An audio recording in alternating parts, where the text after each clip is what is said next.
See, the opposition parties are there, except Aam Aadmi Party.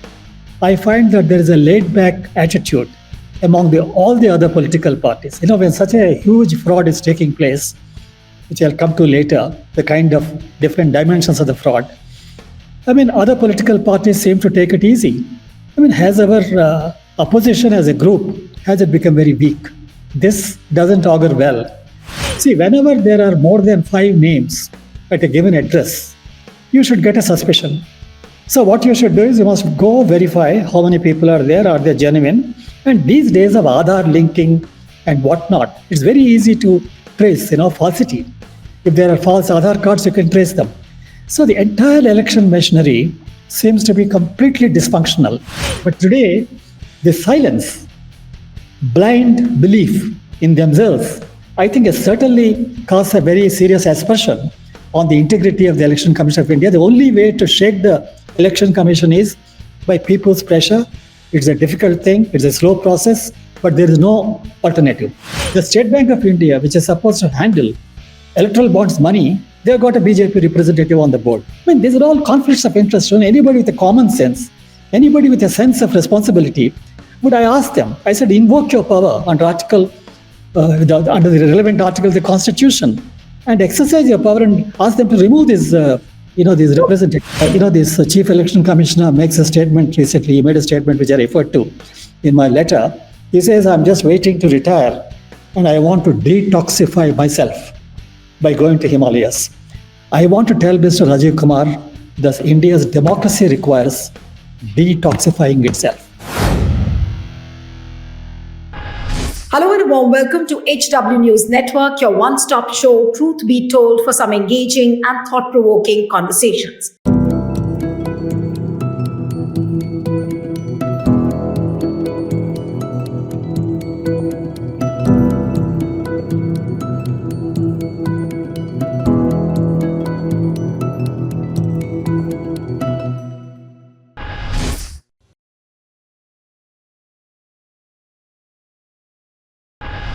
Campaign for the Delhi elections is reaching a feverish pitch. And amidst this high voltage campaign, there are several reports, not one but many, pointing out the manipulation in the electoral list. About 7 days ago, Aam Aadmi Party had pointed this out. Just a few days ago, then Rajya Sabha MP Sanjay Singh had pointed out large-scale manipulation of the voter list, where there are deletions, where there are additions, especially in areas which are politically not suited for BJP. And now, former Secretary to the Government of India, Mr. EAS Sarma, has written a strongly worded letter to the Election Commission of India and also to the State Election Commissioner, pointing out that there should be a speedy action on this, otherwise it impacts the integrity of the Election Commission of India. What I'm told is that he hasn't got any reply so far from the Election Commission.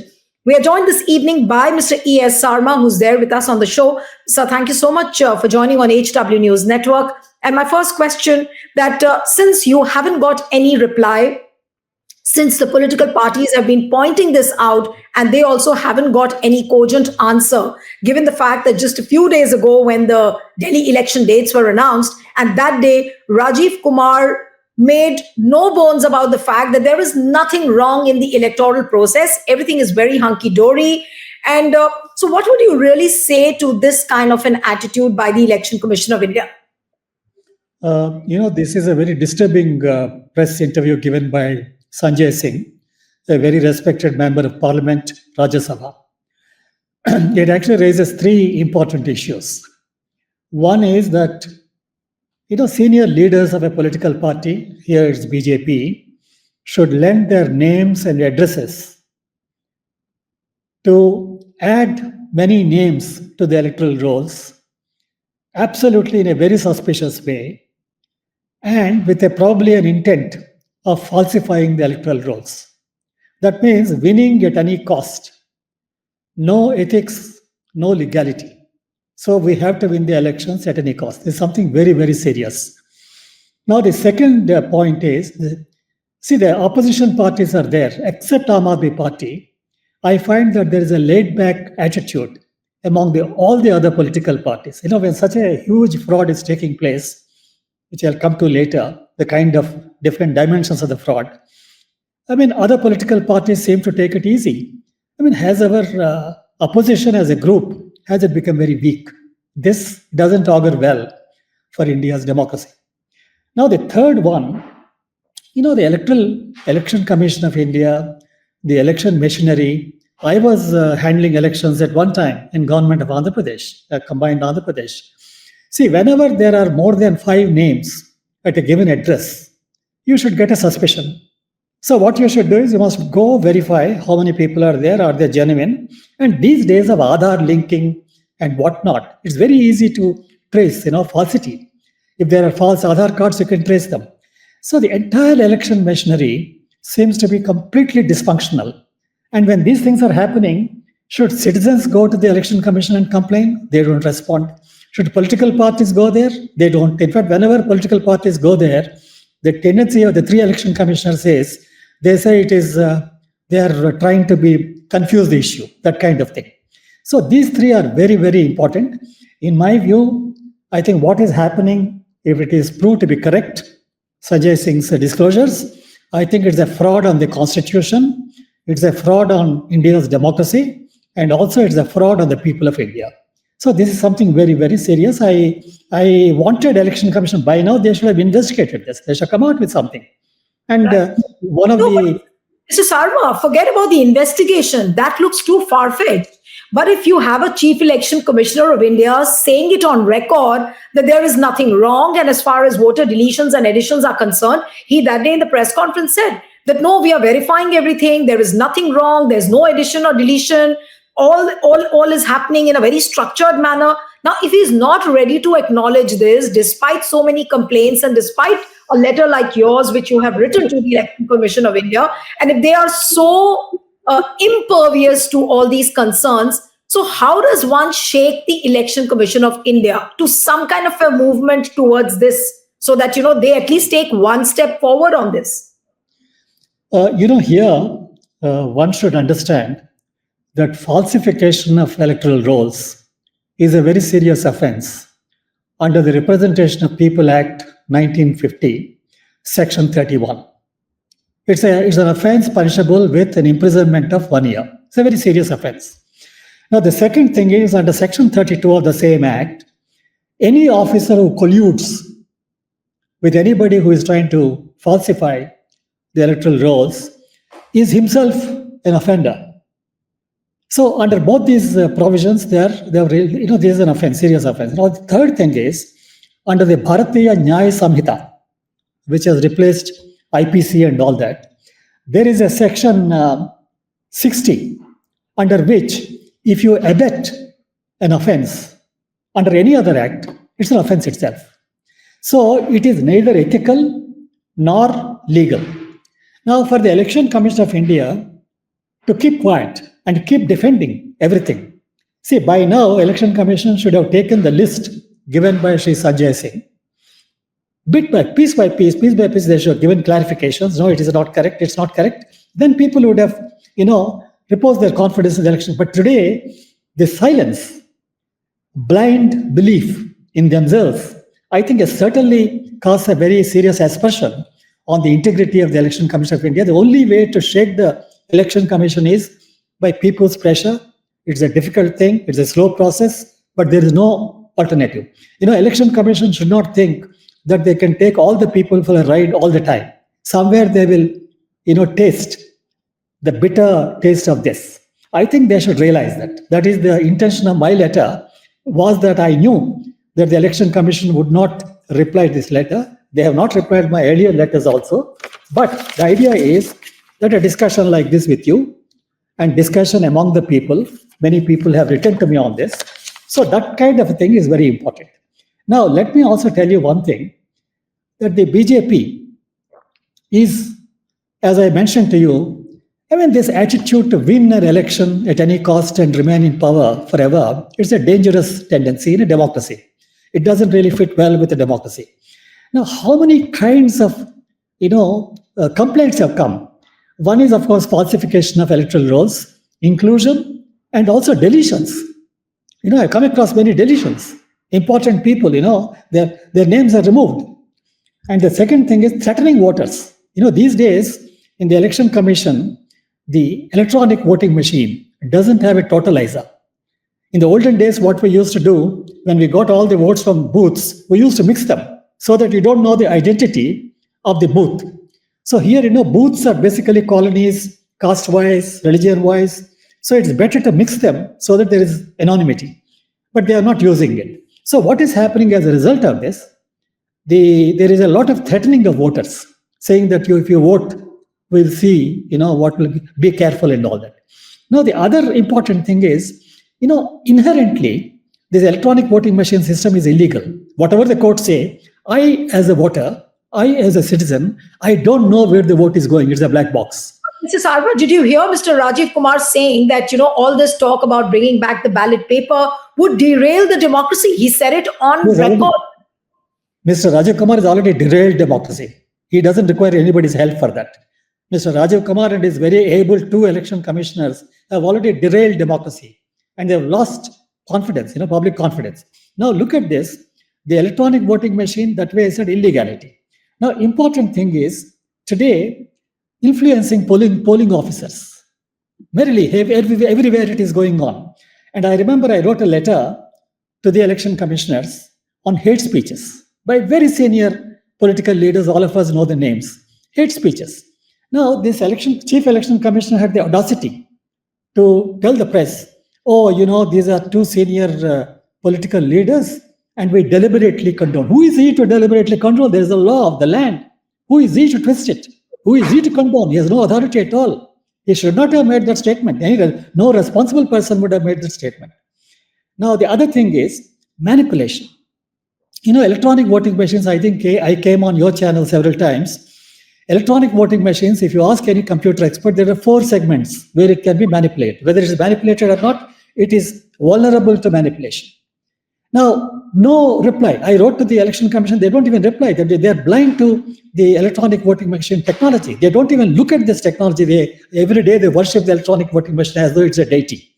Now, the committee, the technical expert committee, which is supposed to advise the election commission on electronic voting machines, there is a very clear conflict of interest, which I pointed out.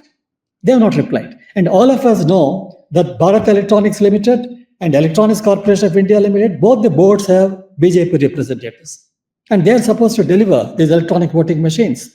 The State Bank of India, which is supposed to handle electoral bonds money, they've got a BJP representative on the board. These are all conflicts of interest. And anybody with a common sense, anybody with a sense of responsibility, would I ask them, I said, invoke your power under under the relevant article of the Constitution and exercise your power and ask them to remove these representatives. Sarma, I don't even remember how many programs we have done on I personally, I'm talking about myself, on various platforms. I have dealt with programs on electoral malpractices. I've spoken about manipulations. I've spoken about the voter turnout, how it is being amplified artificially. All of this we have done, and there has been a lot of outpouring on the social media as well regarding these programs, and people have a lot to say about it. But when we have an election commission which has closed its eyes, which has closed its ears, it is not ready to listen to the people. And so how does one shake the stupor of an election commission which looks so calcified at the moment? They appear to be unshakable, because they're impervious to any public criticism, any criticism. Yes. Now, I remember, electoral bonds, for example, it was illegal. The Supreme Court held it was illegal. Thousands of crores of money was lying with BJP. I said, please freeze it. Let them not use it in the elections. It's illegal money. But they don't respond. Now, more important is, I remember in 2016-17, both the political parties, not only BJP, all political parties, they were taking donations from foreign companies. Under the Foreign Contribution Regulation Act, it was a violation. So I went to the Delhi High Court, got an order, positive order. They said prosecute both the parties. They went to the Supreme Court, they lost the case. And then I wrote to them, please, for heaven's sake, prosecute them for violating the Foreign Contribution Regulation Act. Now, what is the response of the government? They quietly amended the Foreign Contribution Regulation Act retrospectively from 1976. And they were not happy. That is not enough. Their greed for money was so much that they went ahead and amended the Companies Act to remove the ceiling of 7.5% of profits on donations. And even that was not enough because they were avaricious about getting funds.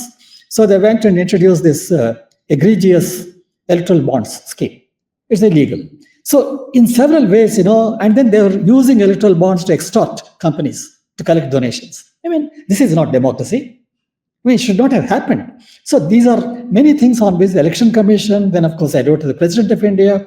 The Election Commission was just not in a mood to reply by letters. It's a matter of shame for the 3 election commissioners to behave that way. When somebody writes to them, they have the responsibility to clarify. See, if they're correct, let them say that, but they don't even say that. So that way, the public confidence today has plummeted in the Election Commission. And, this Chief Election Commissioner makes a statement recently. He made a statement which I referred to in my letter. He says, I'm just waiting to retire and I want to detoxify myself by going to Himalayas. I want to tell Mr. Rajiv Kumar that India's democracy requires detoxifying itself because of what all that is happening today. So this is something where I feel that this is a very serious matter. And, political parties, a political party which says I must win elections at any cost, and then after elections, they're prepared to buy legislators, they put them up in 5-star hotels, they buy them, and then they use the Enforcement Directorate and CBI to threaten them. And then the moment they join BJP, they become all right, they're honest. I mean, this kind of thing, we are not, this is not what, the Constitution framers have promised us, a democracy like this. I still remember, Dr. Ambedkar, when he presented the draft Constitution document to the Constituent Assembly, he made a brilliant speech, very, very good speech. In that one para, I always remember, that is, he says, look, I'm worried about this Constitution document. It's a paper document. If there is a good government, if it operates, it is a good document.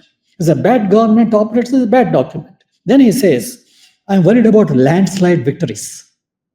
See, the landslide victories, he says, it comes out of bhakti. He uses the word bhakti.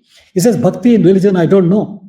But bhakti in politics is dangerous because it can lead to dictatorships. And dictatorships destroy institutions. And today, what we are seeing, Dr. Ambedkar was correct. And his fears were absolutely correct. So I want to convey through your channel, winning an election is not everything in a democracy. But winning through unethical means, winning through illegal means is not democracy. And if a political party thinks that they can remain in power, they can win elections this way for long, I don't think they will not have a future. They will not have they may fool the people for a short time, but people in India are very mature and great. At one point, they are going to teach a lesson. It's not going to be like this everywhere. So people should realize, political parties have a responsibility. After all, they are subordinate to the people of India. And they cannot do anything, that hurts democracy. Our entire constitution document rests on very firm democratic principles. And they cannot be shaken. And once democratic principles are shaken, all these election commission and all, they realize what will happen. No, but Mr. Sarma, what is the real solution now? And how does one shake the Election Commission of India if, the people, I don't know how much they'll be able to respond. Political parties, I don't know how much they'll be able to respond and take it to the courts. How will the courts respond? Nobody knows. So everything looks very, very uncertain. And amidst this uncertainty, do you think that these issues like manipulation in the voter list and the way, look at the manner in which, BJP is doling out goodies. They are distributing jackets, they are distributing shoes, saris, gold chains. That's what Arvind Kejriwal also claimed in the press conference, that this is what is being done to the voters. And the voters themselves are saying that there was a BJP candidate who came and gave us a sari, a shoe and a jacket, some hard cash. So what would you say? And where are we headed to then? See, Mr. Modi himself, I think, called them revdies. He made fun of other political parties. He is doing exactly the same thing today. So how can people have confidence in a person who changes his statement every few months? See, basically, a person, public trust is something, which you have to earn. You cannot just assume that the public trust is in you. Public trust you earn by convincing people, by being consistent, by being honest and ethical. That's very important. So I somehow, public discussion, channels like you, and some political parties, like for example, Aam Aadmi Party interview, that the press conference, Sanjay Singh, it was a very good thing with facts, absolute facts, numbers. Can you imagine a basement in one of these areas has got 20 people, 20 voters? I mean, it's absolutely ridiculous. A small room has got 30 voters. How can it be? And these are all very senior people, holding important positions. And how can they remain in those positions? In fact, I personally feel, if these things are correct, those people whose names are mentioned, they should all resign. They should resign from politics permanently. So these things, I think public ultimately will take, the whole thing into their hands. And I'm a great believer in people's strength, in the strength of democracy. And public is, people are always there, to shake a system. It happened several times in India in the last 70 years. Somebody who thought it was absolutely important, and then next moment, they're out. And people will teach them a lesson. And I personally believe that these political parties, they cannot continue to have public trust like this. And the Election Commission, which is a constitutional authority, they should feel very proud that they're placed in that position. I mean, they've got enormous powers. The constitutional article under which they created, the Supreme Court said you can invoke is a reservoir of authority, but they don't. Say, an institution which refuses to invoke its power, it is a dysfunctional institution. And these three election commissioners, I'm afraid, have really, reduced that institution to that level. What is the way out now? And because is Delhi elections also going to be stolen, just like what there is a perception that Haryana was stolen, Maharashtra was stolen, Lok Sabha elections was also a stolen mandate. So is Delhi also headed towards a stolen mandate now? See, you can steal a mandate for a short while. BJP was in power in Delhi at one time. I remember when I was in government, BJP was in power. They were out of power soon. So these are all temporary, like when you travel in an aircraft, there's turbulence. You're worried. At a particular point of time, you feel that this turbulence is going to last forever. But then you come out of that. So I would only look at it as an aberration, a turbulence, out of which all of us will come out. And those who are responsible for this will pay very heavily for that. They will not have a future. You can call it a wish. For all what is happening, all sorts of manipulations, where does the buck stop here?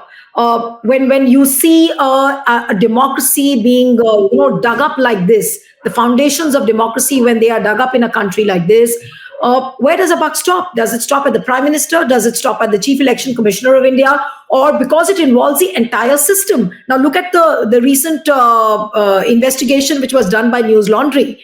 And Dhruv Rathi has done a video, and I'm sure you must have seen it, where the BLO, the booth level officer, has admitted on camera that yes, they were under pressure to sign the Form 6 where voters were added.